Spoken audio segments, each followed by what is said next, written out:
Bienvenidos y bienvenidas a otra clase virtual de Matemáticas 2.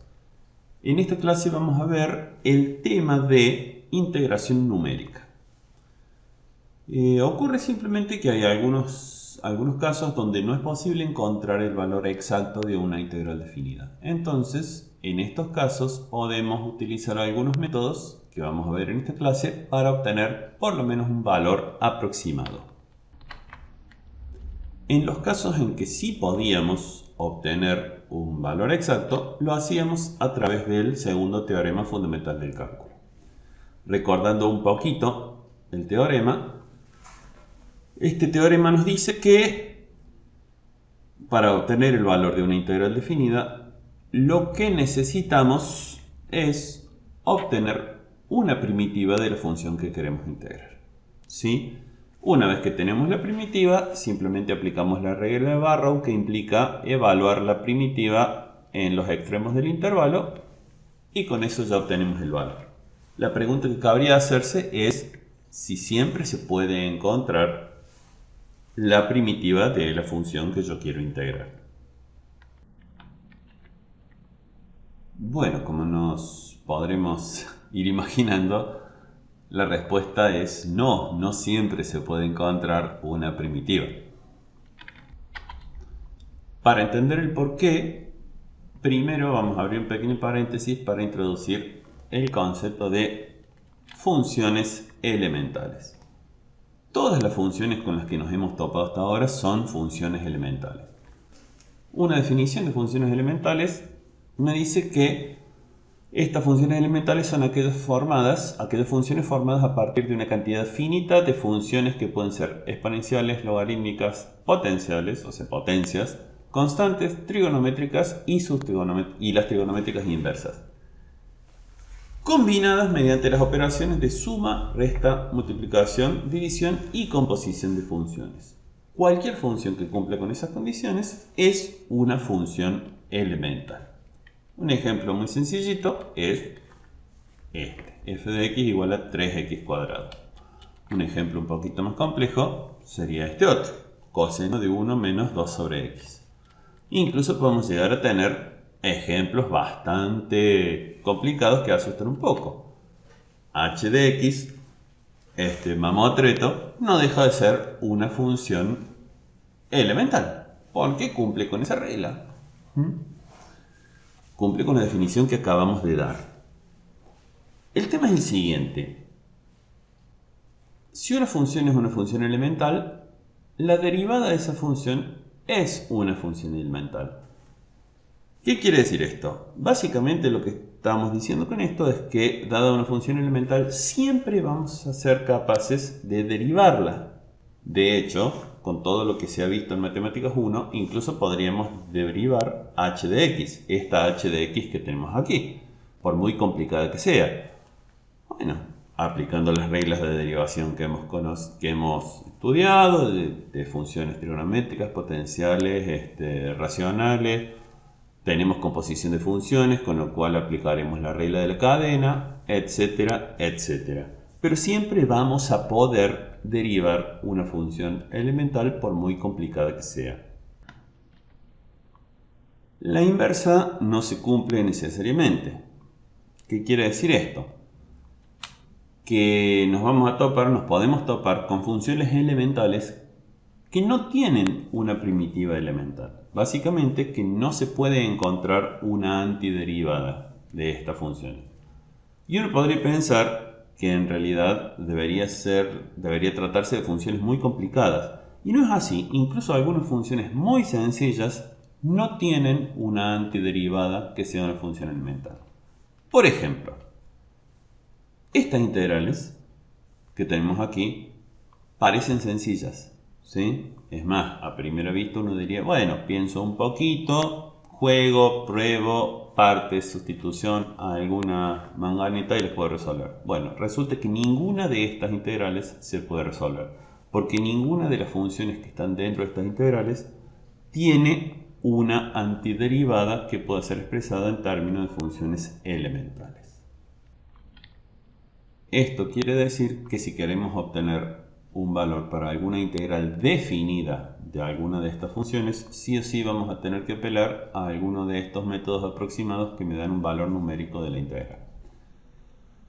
Esto de alguna forma es sorprendente y tiene algunas consecuencias, porque por ejemplo, esta última integral que está resaltada aquí es una integral muy importante con la que se van a topar, si es que no se han topado ya, muchas veces a lo largo de la carrera. ¿Sí? Eso es lo que se llama la integral de una función gaussiana y aparece en un montón de lugares, va a aparecer en un montón de lugares, en particular relacionados con la estadística. Además de los casos donde tenemos una función que no se puede integrar, o sea, a la que no se le puede encontrar una primitiva, tenemos otro caso en el cual vamos a necesitar sí o sí un método aproximado para calcular el valor de una integral definida. Y es el caso donde ni siquiera tenemos la fórmula de esta función, ¿sí? Muchas veces nos vamos a topar con un caso donde no tenemos la fórmula, no sabemos qué forma funcional tiene. ¿Por qué? Porque esa función se nos presenta como un conjunto de valores, pares de valores, de variable independiente, variable dependiente, una tabla de valores. En general, cuando tenemos este caso, esos valores provienen de mediciones experimentales. Y si bien es algo que a lo mejor no han hecho mucho ahora, a medida que avancen en la carrera, van a ver que se van a topar muchas veces con tablas de valores que de alguna forma representan una función, ¿sí? Cuya forma funcional, o sea, cuya fórmula ustedes no conocen y que a veces pueden necesitar integrar. Algunos ejemplos podrían ser estos. Una batería recién cargada, cuando yo la conecto, empieza a entregar una corriente en función del tiempo. ¿Sí? La corriente medida en el momento en que conecto la batería es de 230 mA, a las 3 horas 232 y así a medida que va pasando el tiempo veo cuál es la corriente que entrega. Entonces, bueno, a partir de esos datos yo podría jugar un poco con, digamos, la función sería la corriente en función del tiempo. No tengo la forma funcional, tengo simplemente esa tabla de valores. Pero con esos valores yo podría jugar pensando en una integral y decir, bueno, puedo obtener a través de una integral la carga eléctrica que me entregue esa batería. Por ejemplo, otro ejemplo podría ser, bueno, la medición de la concentración de un medicamento en sangre a partir del momento en que se lo inyecta. ¿Sí? Entonces también eso me da una función, concentración en función del tiempo. No tengo una fórmula que me dice, tengo simplemente una tabla de valores. Bueno, pero esa función, que no deja de ser una función por más que no tenga la fórmula, me da la posibilidad de jugar y calcular mediante integrales algunas cosas que pueden estar relacionadas con la cantidad de medicamento que absorbió mi cuerpo y otra serie de cosas. En un ámbito más del física, yo podría tener esta función, que es la fuerza en función de la distancia, ¿sí? O sea, la fuerza aplicada sobre un objeto para desplazarlo. Entonces, a medida que el objeto se va desplazando, va cambiando la fuerza o puede ir cambiando la fuerza que se ejerce sobre ese objeto, ¿sí? Entonces, justamente esa fuerza en función de la distancia, esa función, me daría la posibilidad de calcular el trabajo realizado para mover ese cuerpo. Y eso lo haría a través de una integral. Y como no tengo la forma funcional de esta fuerza, voy a necesitar aplicar uno de estos métodos numéricos. Estos métodos numéricos que vamos a ver, de alguna forma, todos tienen en común que aproximan el valor de la integral que yo busco a través de una suma y no deja de estar relacionado con la definición de integral definida que vimos alguna vez.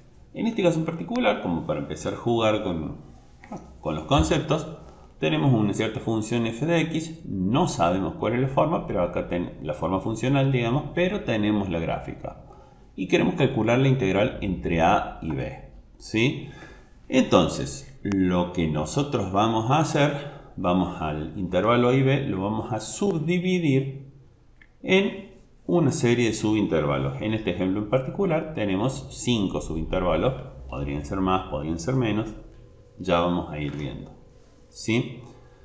En este caso hemos elegido y vamos a elegir para estos ejemplos que todos los subintervalos tengan la misma longitud. Entonces esta longitud común a todos los subintervalos se calcula muy fácil y le vamos a llamar delta x y simplemente es la longitud total del intervalo, que es b menos a, o sea, el extremo superior menos el extremo inferior, dividido el número de subintervalos, ¿sí? Eso me da la longitud, ¿sí? El ancho de cada uno de esos subintervalitos. Para empezar a introducir estos métodos aproximados vamos a hacer memoria y vamos a recordar un poquito cómo era que definíamos una integral definida, ¿sí? Entonces vamos a comenzar aproximando el valor de esta integral a través de lo que se llama una suma inferior. Esta fórmula que tenemos acá no es nueva, ya la hemos visto cuando definimos la integral definida, ¿sí? Entonces, las sumas inferiores, ¿qué es la suma inferior? Bueno, es simplemente, yo digo que la integral definida es aproximadamente igual a la suma de las áreas de estos rectángulos. Y estos rectángulos simplemente digo, bueno, ¿cómo se definen esos rectángulos? Bueno, la base de cada uno de esos rectángulos es la longitud de cada subintervalo y la altura de cada uno de los rectángulos es el mínimo valor de la función en cada uno de esos subintervalos. Cuando nosotros definimos la integral definida, justamente lo que hacíamos era tomar el límite de esta suma para n que tiende a infinito, o sea, cuando el número de subintervalos tendía a infinito, ¿sí? En este caso, bueno, sabemos que en la práctica eso no se puede hacer.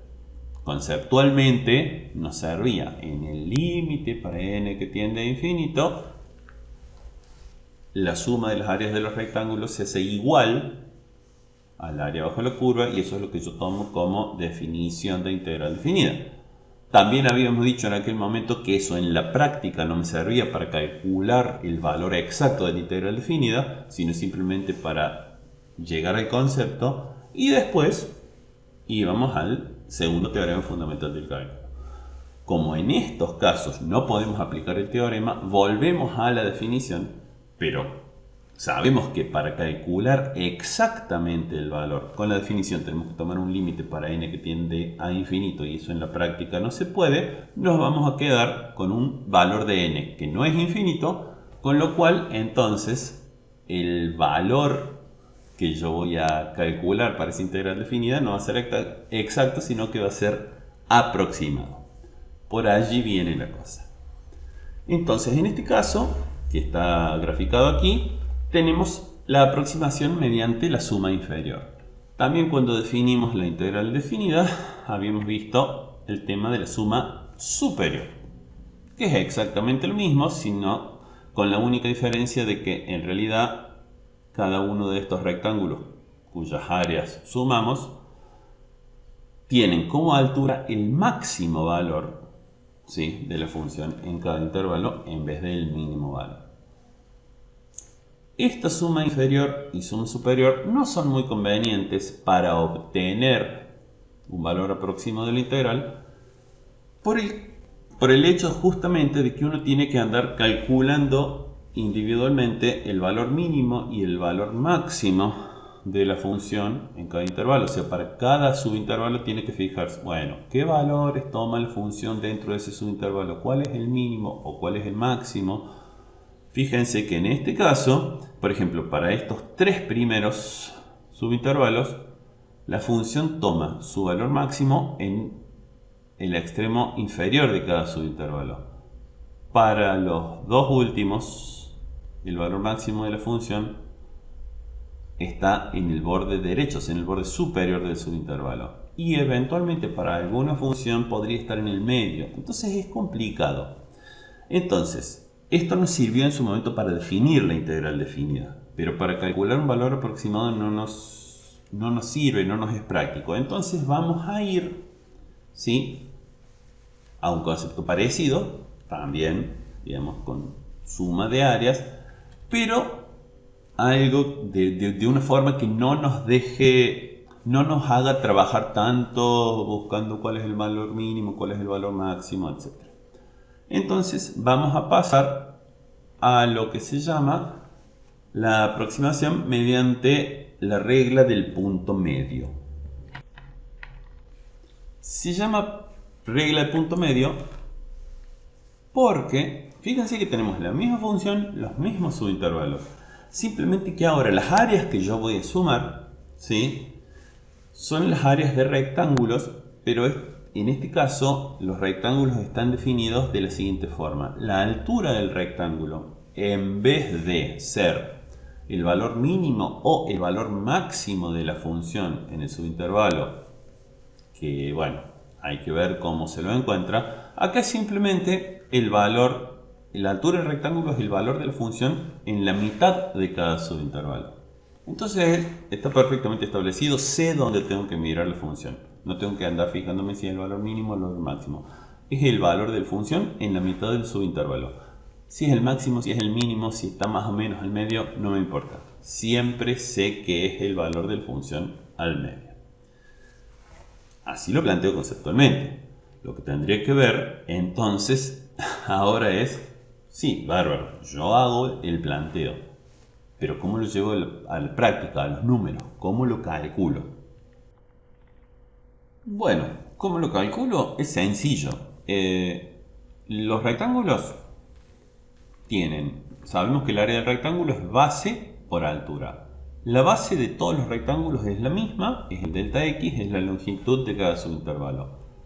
Y la altura de cada uno de los rectángulos es el valor de la función en el punto medio, ¿sí?, que son estos símbolos que tenemos acá, x barra 1, digamos, x1 es el valor de x entre el subintervalo 1 y subintervalo 2. X barra 1 es lo que yo llamo, bueno, el punto medio del intervalo 1. X barra 2, el punto medio del intervalo 2. Bueno, si yo evalúo la función en cada uno de estos puntos medios, voy a obtener las alturas de los rectángulos.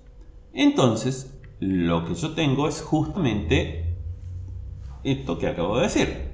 El valor de esta integral definida que yo quiero buscar va a ser aproximadamente igual a esto que llamo m sub n, que es simplemente el símbolo que utilizo para definir el valor aproximado de la integral definida calculada por la regla del punto medio, por eso la m de medio, y sub n, bueno, el número de subintervalos. Este n sería 5 en el ejemplo que vimos, ¿sí?, pero en el caso general le vamos a dejar n.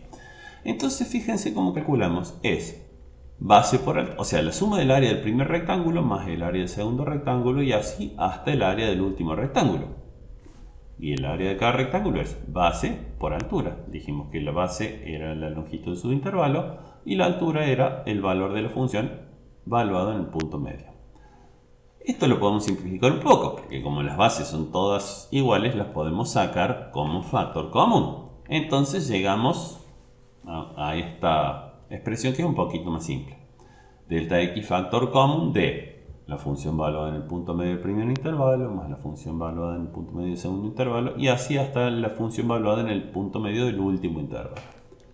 Y esa forma, esa expresión es la que nosotros vamos a utilizar, ¿sí? Es sencilla y es la que vamos a utilizar para calcular un valor aproximado de la integral definida por la regla del punto medio. Tenemos que recordar que este delta x, que es la base de cada uno de los rectángulos, no es otra cosa que la longitud del subintervalo y la obtengo simplemente como b menos a, que es la longitud total del intervalo, dividido el número de subintervalos. La otra cosa que tengo que tener en cuenta es ¿Cómo obtengo los puntos medios? ¿Sí? Bueno, el punto medio de un intervalo no deja de ser el promedio entre los extremos, o sea, entre el punto inicial y el punto final de cada uno de esos subintervalos. O sea, el punto medio del intervalo que va entre x sub i menos 1 y x sub i, el promedio entre esos dos valores me da el punto medio. Esto me da la forma de calcular, ¿sí?, los valores de punto medio, justamente donde tengo que evaluar la función.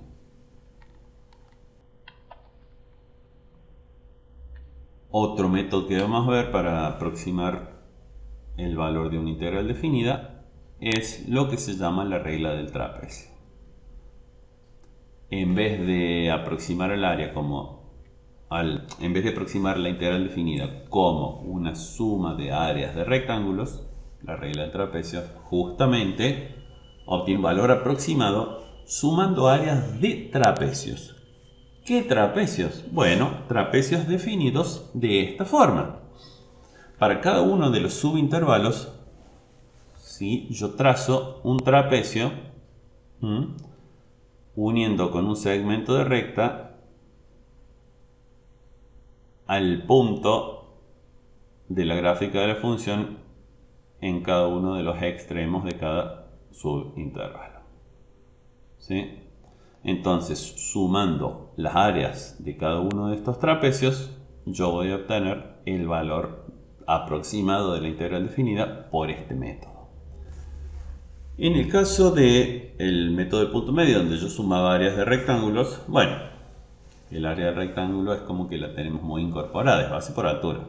Bueno, aquí vamos a abrir un pequeño paréntesis y vamos a recordar rápidamente cómo se calculaba el área de un trapecio. Un trapecio, recordemos que es simplemente un cuadrilátero, o sea, un polígono de 4 lados que tiene un par de lados paralelos, ¿sí?, a los que le llamamos bases. Siempre hay una que es más grande que la otra. Entonces, el área del trapecio es el promedio entre las bases por altura. O sea, base menor más base menor, base menor más base mayor sobre 2, o sea, el promedio entre las bases multiplicado por la altura. ¿Sí?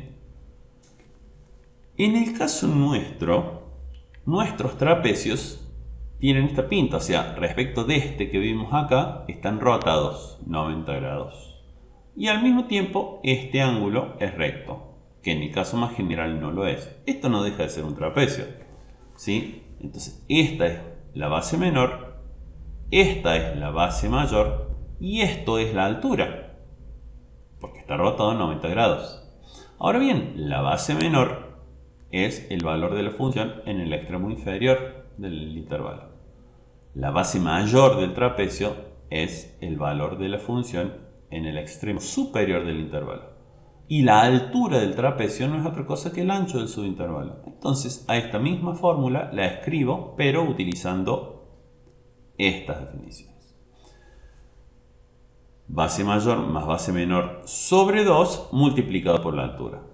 En realidad, digamos, este sobre 2 podría ir acá, pero yo elijo ponérselo como cociente, como divisor de el delta x. Estamos de acuerdo que matemáticamente es lo mismo, pero de esta forma me va a permitir simplificar un poco más la expresión final. Vamos entonces a tratar de desarrollarla para ver cuál es la expresión final de este método. Bueno, entonces tenemos que el valor de la integral definida es aproximadamente igual a t sub n, es el símbolo que yo utilizo para este valor aproximado, t de trapecio, y n es la longitud del subintervalo. En el ejemplito que vimos recién, n es 5, pero bueno, en el caso general es n. Entonces tenemos delta x sobre 2 por la suma de los valores de la función en los extremos del intervalo, para el primer trapecio, más delta x sobre 2 por la suma de los valores de la función en los extremos del segundo intervalo. área del segundo trapecio. Y así más el área del tercer trapecio, etcétera, hasta llegar al área del último trapecio. Nuevamente tenemos delta x sobre 2 que podemos extraer como factor común. Ahora bien, si extraemos delta x como factor común, me va a quedar factor común de f de x0 más f de x1, más f de x1, más f de x2, más f de x2, más f de x3. Entonces, salvo este primer término y este último término, todos los términos que tienen que ver con el valor de la función se repiten dos veces. Entonces, al sacar factor común, yo llego a esta forma.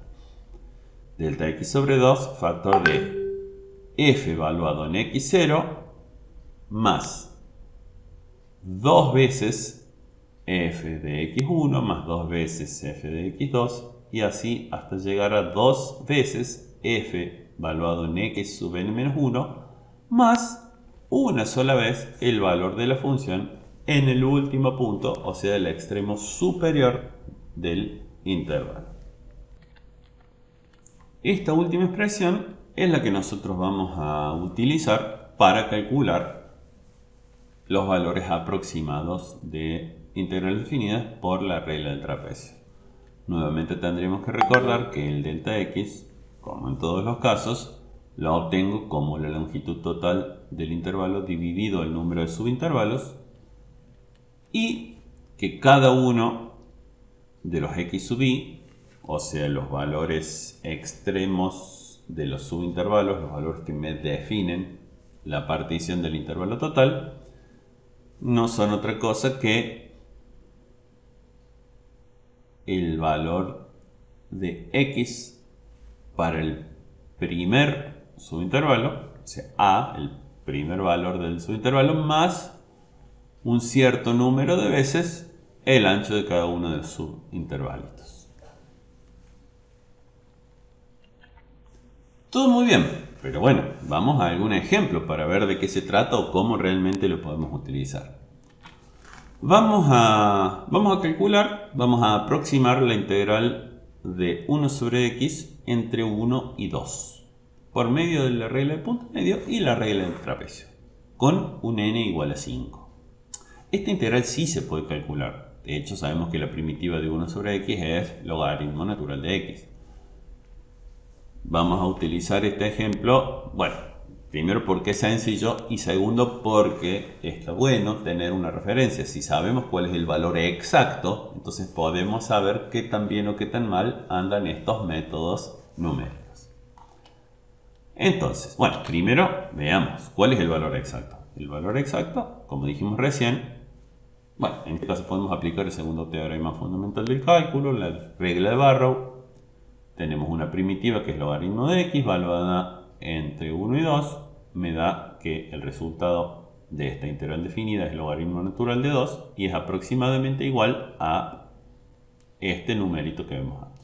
Aproximadamente igual porque es un número irracional y tiene infinitas cifras decimales no periódicas. Pero ese sería el valor exacto respecto del cual tenemos que comparar los resultados de estas aproximaciones numéricas que vamos a aplicar ahora. Para el caso de la regla del punto medio, aquí tenemos la visualización de lo que sería 1 sobre x entre 1 y 2, 5 subintervalos, los rectangulitos definidos en función de los puntos medios de cada subintervalo. El delta x en este caso, como siempre, es longitud total del intervalo dividido n. En este caso es 2 menos 1, 1, que es la longitud del intervalo total, dividido 5. Cada subintervalo tiene una longitud de 0,2. Y los puntos medios son 1,1, 1,3, 1,5, 1,7 y 1,9. Con eso directamente aplicamos la fórmula que vimos hace un rato, ¿sí? Delta x por la suma de la función evaluada en los distintos puntos medios de los distintos subintervalos. Recordando que la función es 1 sobre x, entonces f de 1.1 es 1 sobre 1.1. F de 1.3 es 1 sobre 1.3 y así sucesivamente. El valor es este, 0,691908. Solamente con 5 subintervalos tenemos que por lo menos las dos primeras cifras después de la coma son correctas. No está para nada mal considerando que hemos utilizado pocos subintervalos. En el caso de la regla del trapecio, bueno, aquí tendríamos el planteo. Bueno, la función es muy suave, no tiene una curvatura muy grande, entonces los trapecios apenas se notan. Apenas se notan los trapecios, parece que fuera la función directamente. Bueno, el delta x es el mismo, ¿sí? 0,2. Y planteamos la fórmula que habíamos visto hace un rato. El valor aproximado es delta x sobre 2.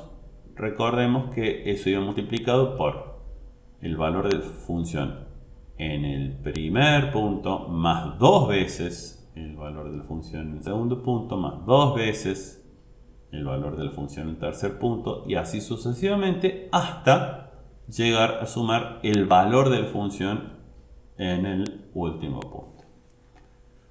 Bueno, recordando que la función es 1 sobre x, a esto lo podemos reescribir así. Bueno, 0,2 sobre 2 es 0,1.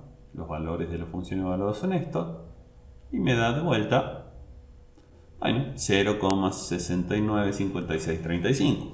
Las dos primeras cifras después de la coma también coinciden con el valor exacto. De vuelta no está mal, considerando que tenemos solamente 5 subintervalos. Ahora bien, para no dejar las cosas tan en el aire, estaría bueno que podamos definir o ser un poquito más precisos respecto de a qué nos referimos cuando decimos nos dio bien, nos dio mal, nos dio mejor, nos dio peor. Entonces podemos definir lo que se llama el error de estas aproximaciones, ¿sí? Estos errores simplemente los vamos a definir como la diferencia entre el valor exacto y el valor aproximado, ¿sí? Entonces, para el punto medio, ¿sí? Este E sub m, que es el error del punto medio, lo defino como el valor exacto, ¿sí? Menos el valor de la aproximación. Y el error del método del trapecio, E sub t del trapecio, es el valor exacto menos el valor aproximado obtenido por el método del trapecio. En este caso particular, los errores obtenidos son estos. Para el punto medio tenemos, bueno, el valor exacto es logaritmo natural de 2 menos el valor aproximado que obtuvimos. Cuando hacemos la resta nos queda 0,001239. Para el método del trapecio nos queda menos 0,002488. Bueno, en un caso es positivo, otro negativo. Eso simplemente tiene que ver con que si el valor aproximado está un poquito por encima o un poquito por debajo del valor correcto. Vamos a sistematizar un poquito más y vamos a presentar esta tablita, ¿sí? Donde tenemos los valores de las integrales, los valores de esa integral aproximada para 5 subintervalos, que es lo que calculamos, para 10 y para 20 subintervalos. Eso, bueno, directamente yo les doy el valor final como para que podamos hacer algunas comparaciones.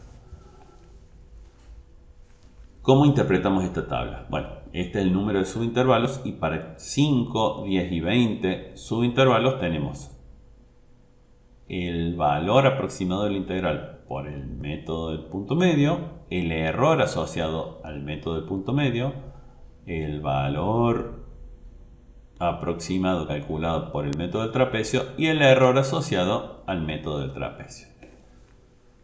Podemos sacar varias conclusiones de la tablita. Primero, bueno, a medida que aumenta el valor de n, la aproximación es mejor. Eso era más o menos esperable, ¿sí? Eso quiere decir que el valor absoluto del error es menor. Eso lo vemos tanto para el punto medio como para el método de trapecio. A medida que aumenta el número de subintervalos, el valor absoluto del error disminuye. Es más, si nos fijamos, la disminución es de aproximadamente por un factor 4, o sea, se reduce a la cuarta parte cada vez que duplico el número, ¿sí?, de subintervalos. Eso implicaría de alguna forma que, bueno, yo puedo aumentar y aumentar y aumentar el número de subintervalos. Es más, de acuerdo a la definición de integral definida que vimos en algún momento, en teoría, si ese número de subintervalos tiende a infinito, me acerco al valor exacto. En la práctica, no solo que no lo voy a poder hacer, porque no puedo llegar al infinito, sino que mucho antes voy a empezar a tener problemas de redondeos, de que, bueno, la cantidad de cifras significativas que una computadora o una calculadora puede manejar no es demasiadísimo grande, entonces en algún momento voy a tener errores acumulados de redondeo.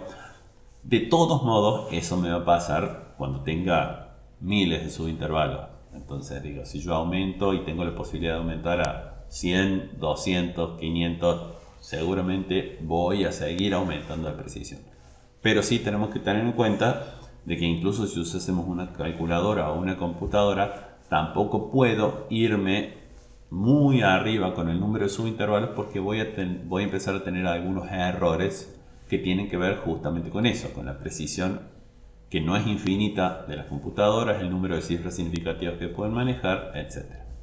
Pero mientras el número de subintervalos se mantenga más o menos razonable, vemos que a medida que ese número de subintervalos es mayor, la precisión es mayor, o sea, el error es menor.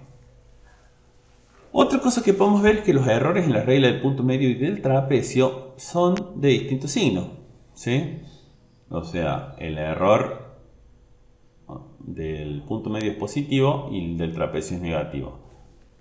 A veces puede ocurrir al revés, ¿sí?, que el del punto medio sea negativo, pero en ese caso el del trapecio va a ser positivo. Eso no es casualidad y en un rato vamos a ver por qué. La otra cosa que podemos ver es que el error de la regla del punto medio es aproximadamente la mitad que para la regla del trapecio. O sea, funciona mejor. Me da, incluso con el mismo número de subintervalos, me da un valor mejor. Vamos a hacer ahora un pequeño análisis cualitativo como para ver justamente si podemos deducir de dónde salen estas consideraciones que dijimos, o sea, por qué la diferencia de los signos, por qué es mejor la aproximación del punto medio.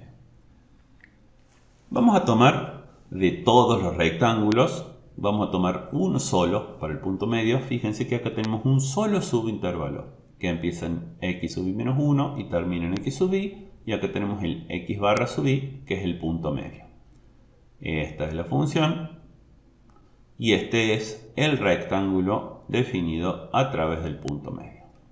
Entonces, el área rosa es el área del rectángulo asociado a la regla del punto medio. Entonces, esta área de este rectángulo quiere aproximar al área bajo la curva, ¿sí? Ahora bien, a esa misma área del rectángulo yo la puedo dibujar así. Y el área rosa es la misma que la que tenía recién. Ojo que este trapecio no es el trapecio de la regla de los trapecios. Es un trapecio que construí a partir del rectángulo del punto medio. Fíjense que este triángulo que acá me sobra de este lado, me falta de este lado y es exactamente igual. Yo a este triangulito lo podría sacar, lo roto y lo pongo acá y recupero el rectángulo original. O sea, básicamente el área de este trapecio rosa es la misma área del rectángulo del punto medio. ¿Por qué lo reconstruyo así? Porque es más fácil de visualizar el error. Si el método del punto medio, la regla del punto medio, me da como área aproximada el área de este trapecio y el área real es el área bajo la curva, eso quiere decir que la diferencia entre esas dos áreas es el error asociado a la regla del punto medio. ¿Qué vendría a ser esto? O sea, si toda el área de todo este trapecio es el área aproximada con el punto medio, si a eso, la diferencia entre eso y el área bajo la curva, que es el área real, la integral real, esto, rosita que me queda acá, es el error, la diferencia, es el error asociado a la regla del punto medio. Bien, ¿cómo juega la regla del trapecio? Bueno, vamos a agregar al mismo dibujo abajo el área aproximada calculada por el método del trapecio, que sería esto que tenemos en azul. Este sí es el trapecio de la regla de trapecio, porque es el trapecio definido por el valor de la función en los extremos del intervalo. Entonces, si esta área es el área asociada a la regla del trapecio y toda el área bajo la curva es el valor verdadero de la integral, esto que tenemos blanco acá es la diferencia entre el valor real de la integral, que es todo el área bajo la curva, y el valor del área de este trapecio, que es justamente el valor aproximado calculado por la regla del trapecio. Entonces, esta área celeste que me queda acá, esa diferencia es el error asociado a la regla del trapecio. Entonces acá podemos ver esto. Fíjense, primero que se nota que el área rosa es más chica que el área celeste. El área rosa era el error asociado a la regla del punto medio. Ya habíamos visto en la tabla de recién que era más chico.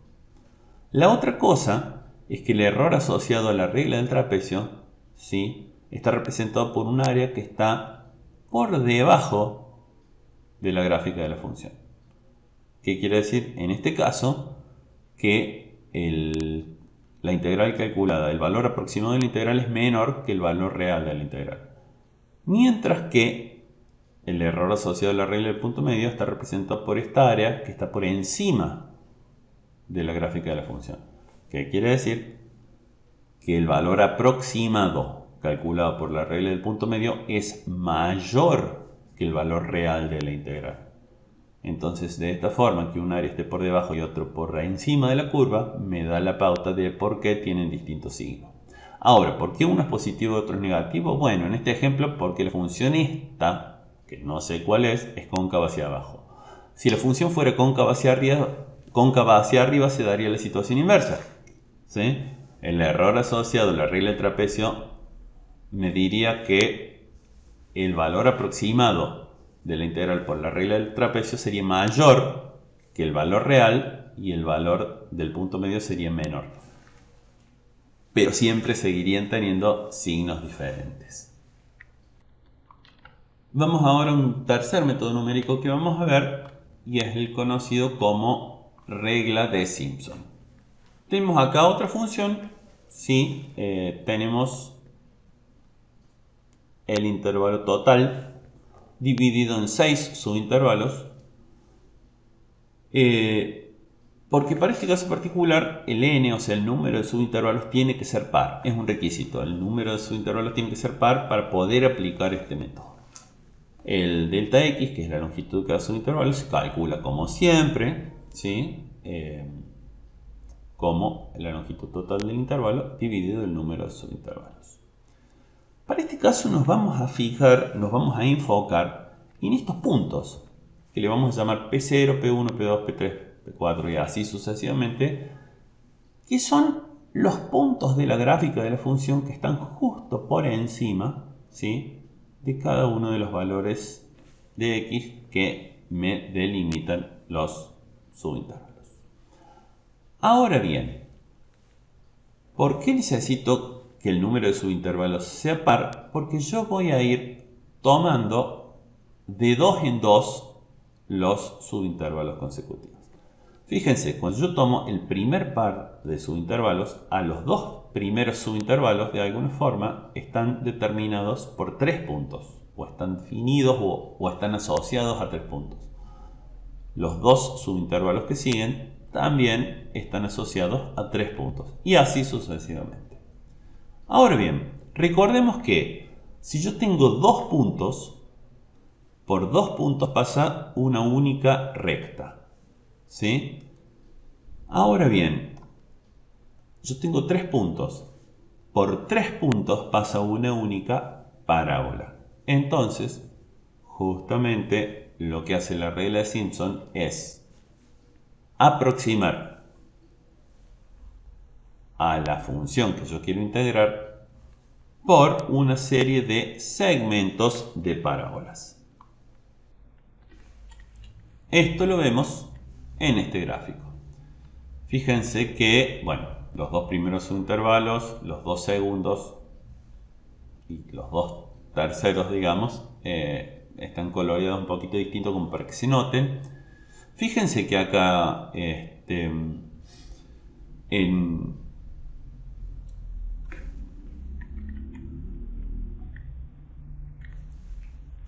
fíjense que aquí tenemos en este azul, es la función que queremos aproximar, y tenemos el área, ¿sí?, debajo de cada segmento. Y tenemos un segmento de parábola y tenemos un trozo de parábola diferente para cada par de sus intervalos. Aquí podemos ver que, bueno, la parábola que me delimita el área, ¿sí?, pasa un poquito por arriba de la función. Acá más o menos coincide. En este caso la parábola definida por estos tres puntos está un poquito por debajo de la función, por eso tenemos estos espacios blancos. Y estas áreas debajo de las porciones de parábola es la que vamos a utilizar para aproximar el valor. Ahora bien, ¿cómo vamos a hacer para calcularlo? Esto lo vemos gráficamente, pero ¿cómo lo vamos a hacer para calcular?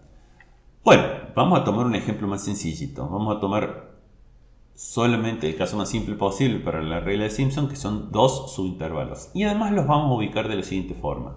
Vamos a exigirle, para esta primera deducción, que el intervalo total esté centrado en 0. O sea, el x1 es igual a 0. Coincide con el 0 del eje x. ¿Sí? Entonces tenemos x0, x1 que es igual a 0 y x2. Y acá tenemos los puntos P0, P1 y P2. Y además estos puntos tienen coordenadas x0 y 0. El punto P1 tiene coordenadas x1 y 1 y así. ¿Sí? Ahora bien, si nos fijamos, porque las longitudes de los subintervalos son las mismas, x0 y x2 son iguales en valor absoluto y de distinto signo. Entonces podríamos llamarles directamente, bueno, x1 sabemos que era 0 y x2 lo reemplazamos por h, pero también entonces sabemos que esto es menos h.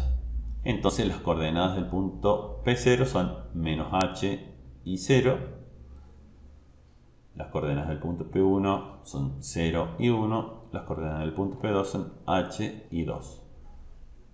Bueno, y h es igual al delta x que calculamos como siempre, b menos a sobre n.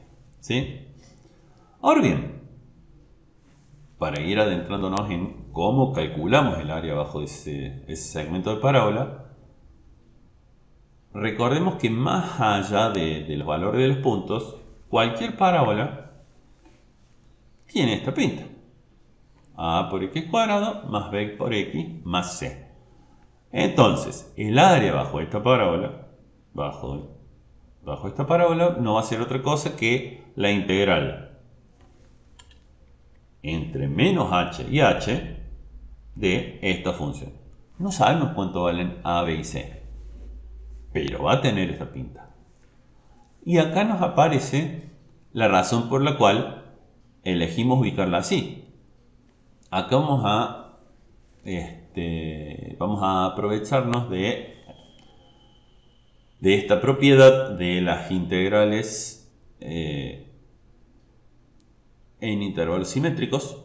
¿Sí? Nosotros acá tenemos tres términos en la parábola. Dos términos que son funciones pares y un término que es una función impar.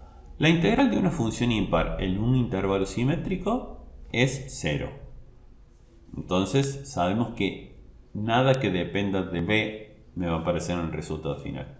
Y además, la integral de una función par en un intervalo simétrico es igual a 2 veces la integral de esa función entre 0 y el extremo superior.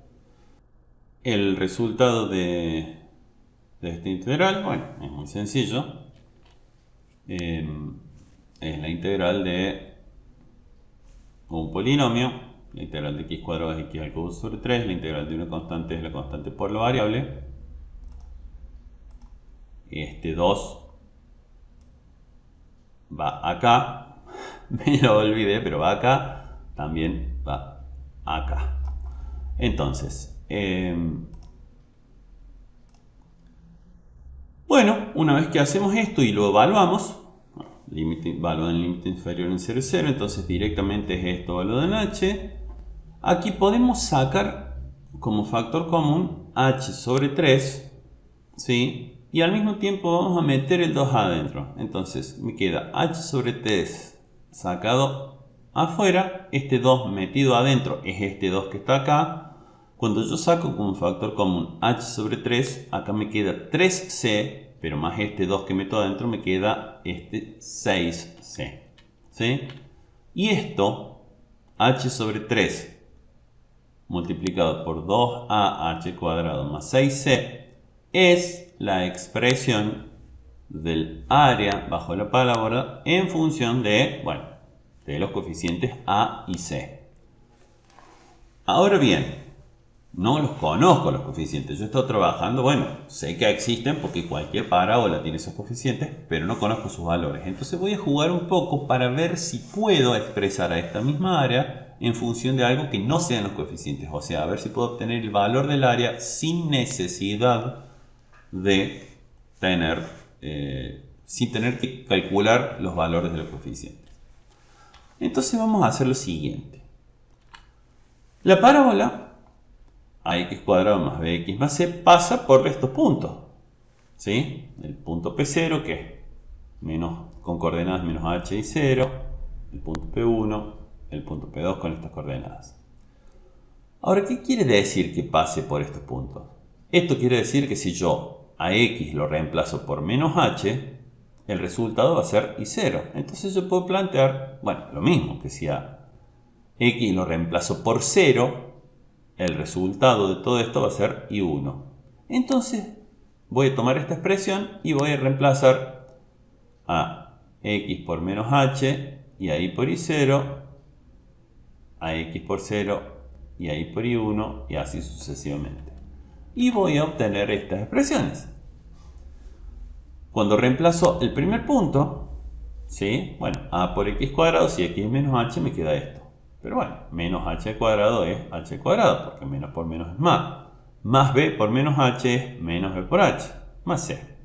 En el caso de el punto P1, cuando reemplazo x por 0, se me muere todo y lo único que me sobrevive es la c, que es la ordenada del origen. Y cuando reemplazo el punto P2, obtengo esto. Ahora bien, ¿qué hago con estas cosas? Vamos a recordar el valor que obtuvimos recién, ¿sí?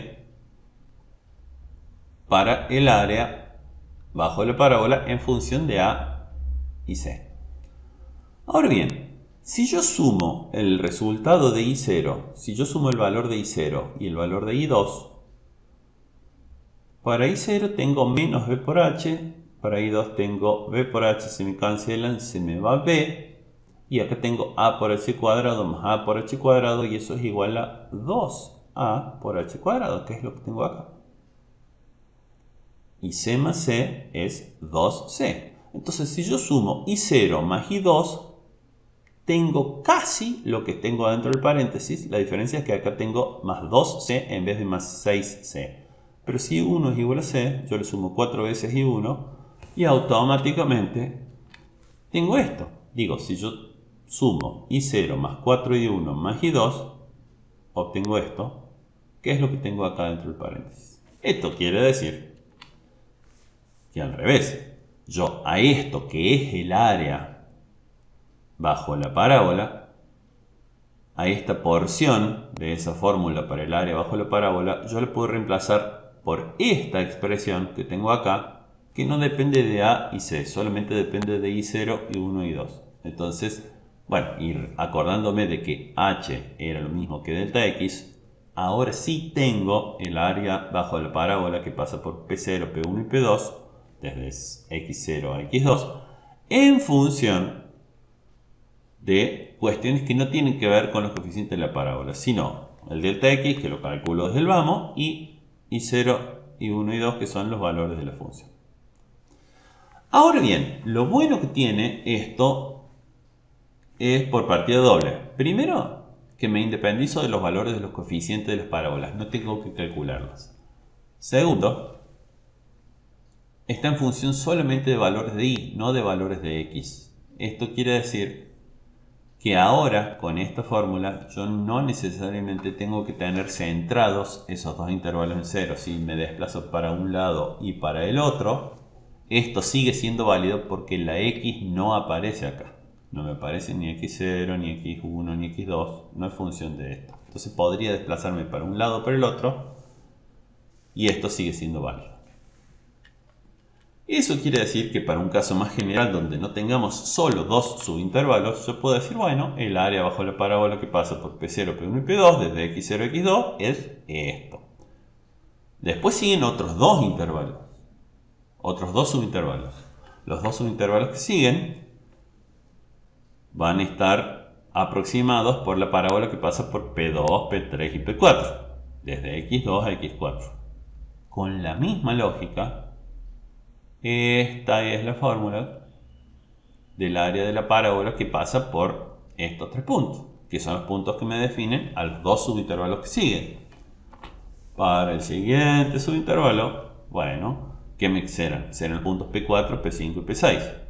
¿Sí? El área de la parábola que pasa por estos tres puntos desde x4 a x6 va a tener la misma fórmula, pero donde tenemos i4, i5 e i6. Y así sucesivamente para cada par de subintervalos. Por eso necesitamos que el número total de subintervalos fuera par, porque los vamos tomando de a dos. Ahora bien, con todo esto ya podemos construir la fórmula general. La fórmula general vendría a ser esto. El área aproximada, la integral es aproximadamente igual a s sub n, donde s, por Simpson, digamos, es el símbolo que utilizo, s de Simpson, y n, que es el número de subintervalos. 6 para el ejemplo que vimos, pero n en el caso general. Entonces será el área bajo la primera parábola, que era delta x sobre 3, por i0 más 4i1 más i2, más el área bajo la segunda parábola, que es delta x sobre 3 por i2 más 4i3 más i4. Y así sucesivamente hasta llegar al área bajo la última parábola. Acá nuevamente podemos sacar factor común, delta x sobre 3. Y nos pasa algo parecido de lo que nos pasaba sobre el trapecio, que una vez que sacamos factor común y entramos a sumar, vamos a sumar i0 más 4i1 más i2, más i2, más 4i3 más i4, más i4, más 4i5 y así sucesivamente. Entonces me va a quedar, una vez que saco factor común y agrupo términos semejantes, me va a quedar esto. El primer valor de la función en el primer subintervalo me aparece solito. Después me aparece multiplicado por 4, multiplicado por 2, multiplicado por 4, por 2, por 4, por 2, por 4, por 2, por 4, por 1, el último. ¿Sí?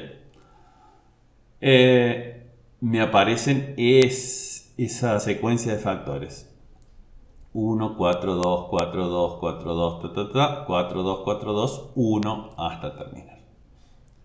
Ahora bien, para volverlo a expresar en función de la función justamente, recordemos justamente que i0 no es otra cosa que la función valuada en x0 y 1 la función valuada en x1 y así sucesivamente.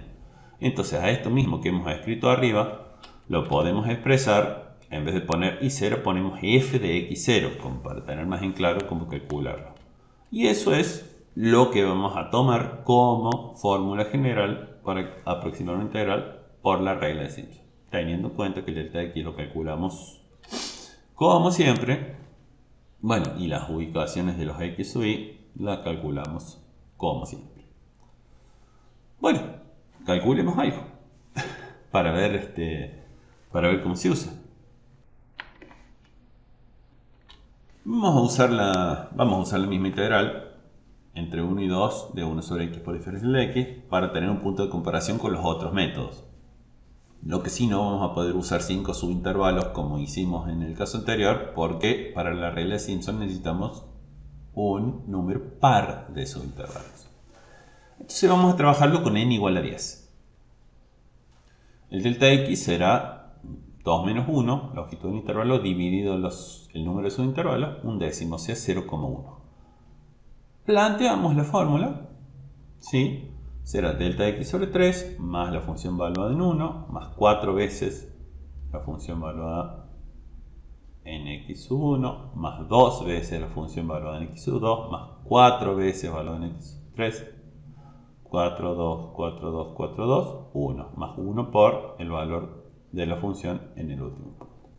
Recordando que la función es 1 sobre x, es muy fácil obtener el valor de la función y cuando reacomodamos y calculamos nos da esto, nos da 0,69 y algo. Claramente anda cercano al valor real. Si bien no habíamos calculado explícitamente para n igual a 10, teníamos los valores en la tabla que habíamos mostrado. Entonces ahora podemos hacer una comparación de los tres métodos. Entonces vamos a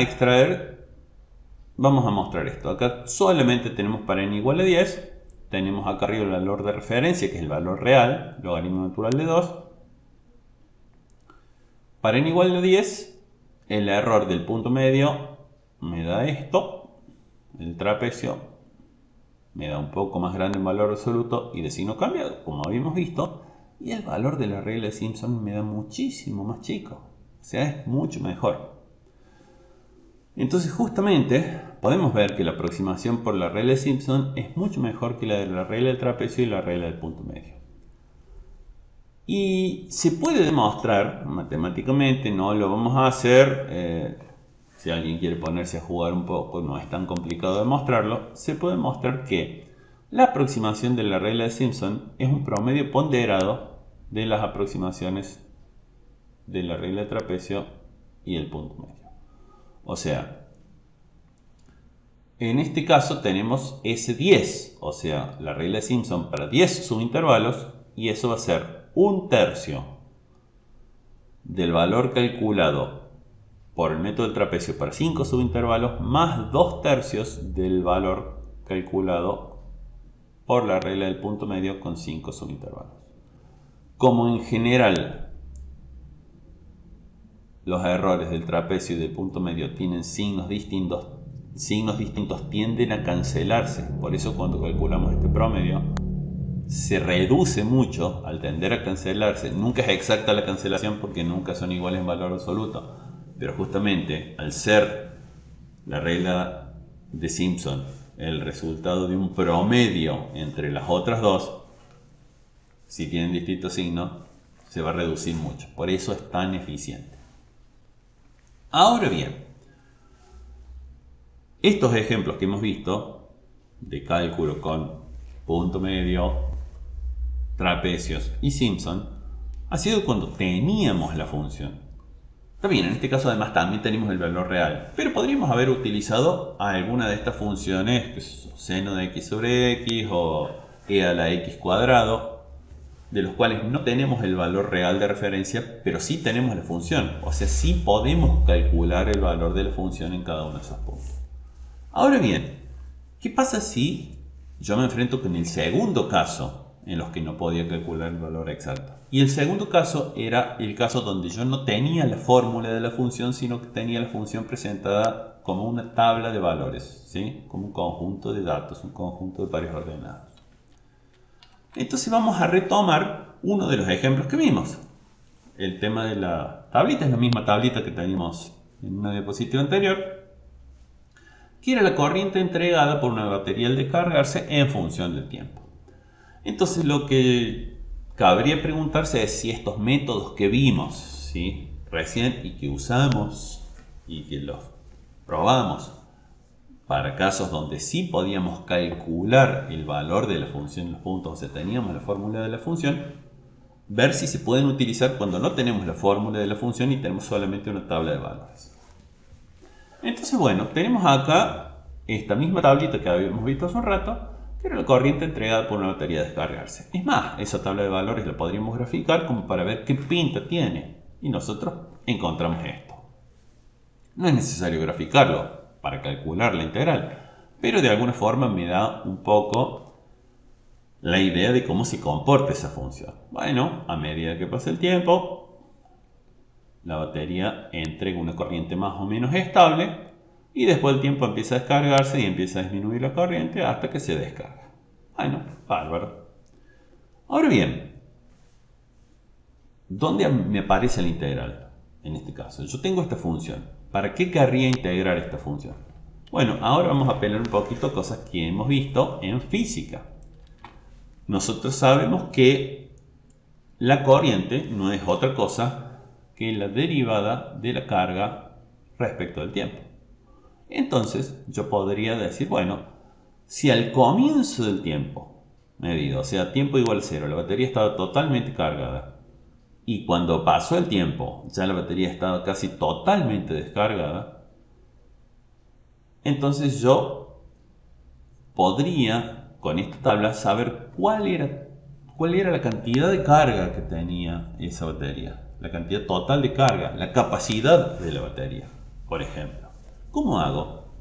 Justamente teniendo en cuenta que la corriente es la derivada de la carga respecto del tiempo, yo puedo plantear lo siguiente. Entonces la carga no es otra cosa que la integral de la corriente en función del tiempo.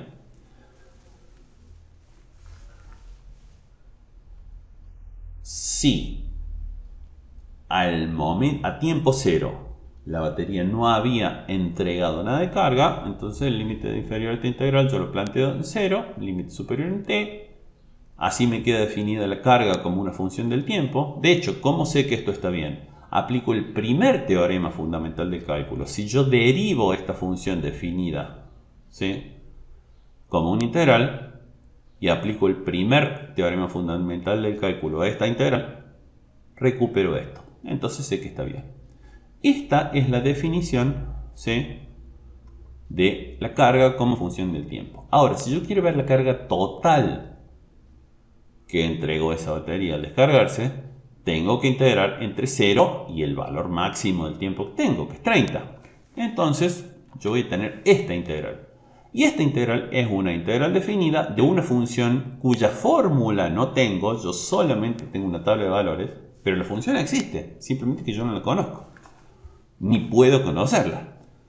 Entonces, la carga entregada después de 30 horas, ¿sí?, va a ser la integral entre 0 y 30 de esta función y. Y esta función y no tengo la fórmula, tengo solamente esta tabla. Justamente, no tengo la fórmula explícita. Entonces ahí sí no me queda otra que utilizar un método aproximado. ¿Pero cuál? ¿Se puede usar cualquiera? Hemos visto 3. En estos casos, ¿podemos utilizar los 3? Bueno, vamos a ir evaluando qué requisitos nos pedían cada uno de esos métodos para ver si se pueden utilizar en este caso. El primero que vimos era el del punto medio. ¿Qué necesitamos para utilizar la regla del punto medio? Recordemos que necesitamos evaluar la función en el punto medio de cada subintervalo. Pero eso no lo podemos hacer. Lo podíamos hacer cuando teníamos una función cuya fórmula conocíamos. En este caso no. Entonces no podemos calcular por el método del punto medio. Y el otro método que vimos era el del trapecio. El método del trapecio es muy robusto, o sea, no tiene ningún requisito particular, entonces sí lo podemos utilizar. Para el método de Simpson necesitábamos un número par de subintervalos. Y en este caso tenemos un n igual a 10. Puede sonar raro porque en realidad la tabla tiene 11 filas, o sea, yo tengo 11 valores. Pero recordemos que un subintervalo es justamente, ¿sí?, lo que ocurre entre dos valores de la variable. Entonces, entre 0 y 3 es el primer subintervalo, entre 3 y 6 es el segundo subintervalo, y así sucesivamente. Yo siempre si tengo n subintervalos, eso quiere decir que tengo n más un valor de x. Tengo 11 valores de la variable independiente que me definen 10 subintervalos. O sea que en este caso en particular también puedo utilizar la regla de Simpson. Bueno, el delta x se calcula como siempre, longitud total de subintervalo dividido número de subintervalos. En este caso me da 3. Por supuesto que esto acá es muy sencillo verlo de la tabla. Vemos que de 0, 3, 6, 9, claramente los incrementos son de 3 en 3. No hacía falta hacer este cálculo. Pero en el caso general lo podemos ver así. Bueno, apliquemos la regla de trapecio. Empecemos por la regla de trapecio. Esta integral entre 0 y 30, t sub 10, aproximación trapecio con 10 subintervalos, delta x sobre 2, delta x03 sobre 2, y aquí que tenemos la función evaluada en el primer x en el x0 más 2 veces la función evaluada en x1 más 2 veces la función evaluada en x2 más 2 veces la función evaluada en x3 y así sucesivamente hasta que llegamos a 2 veces la función evaluada en n-1 y la función solita evaluada en x sub n. Si a todo esto lo reemplazamos, ahora a la hora de reemplazar esto no podemos calcular, pero buscamos en la tabla, porque yo en la tabla sí tengo el valor de y para x igual a 0, tengo el valor de y para x igual a 3, entonces no calculo, sino que busco en la tabla, pero lo busco en la tabla y puedo reemplazar. Construyo todo esto. Bueno, 3 sobre 2 es 1,5, 230 era el y de 0, más 2 veces 232, que es el i de 3, y así sucesivamente, y llego al valor 5326,5. ¿De dónde me salen estas unidades? Bueno, la corriente estaba dada en miliamperes, el tiempo está dado en horas, entonces las unidades son miliamperes horas. Si convierto a Coulomb, que son unidades del sistema internacional, me da esto, 19.175 Coulomb y 5.326,5 miliamperes hora. En realidad, una buena batería de celular, hoy por hoy, andan en las capacidades de 5.000, 3.000, 4.000, 6.000 miliamperes, pero de ese orden. Entonces podríamos estar diciendo, bueno, a lo mejor esta batería de la tabla era una batería de celular, que además mantiene carga durante 30 horas y después se empieza a descargar. Por ejemplo. Bueno, este es el valor que me da con la regla del trapecio. 5.326,5 miliamperes. Vamos a ver la regla de Simpson. Bueno, S10, regla de Simpson con 10 subintervalos. Delta x sobre 3, que en este caso es 3 sobre 3 igual a 1. Me simplifico un poquito. Y acá teníamos este patrón que era valor de la función más 4 veces el valor de la función en el segundo subintervalo, más 2 veces en el siguiente intervalo, más 4, más 2, 4, 2, 4, 2, 4, 2, 4, 1. O sea, el valor de la función en el último subintervalo. Es simplemente aplicar en la fórmula que habíamos deducido un rato atrás.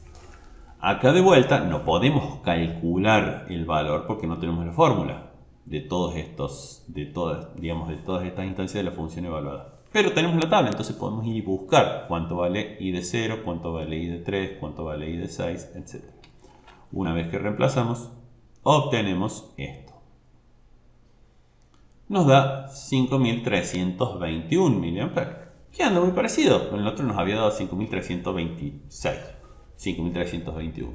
Bueno, y la conversión de Coulomb. Entonces vemos que ambos métodos nos dan valores similares, lo cual nos indica que hemos hecho las cosas bien y que de alguna forma no andamos tan errados. Por supuesto que acá no podemos decir nada acerca del error porque como no tenemos el valor verdadero de la función, no podemos comparar. Pero bueno, muchas de las instancias, por no decir la mayoría de las instancias en las cuales ustedes pueden llegar a necesitar calcular una integración numérica, van a ser casos como este, donde ustedes no tienen el valor real para comparar. Entonces, bueno, tienen que usar el criterio que ya han adquirido para decir, bueno, utilizo este método, aumento el número de subintervalos y confío en que me da un valor bastante preciso y muy bien aproximado. Esto sería todo. Con esto ya podemos encarar los ejercicios del práctico correspondiente. Y bueno, mucha suerte y hasta la próxima.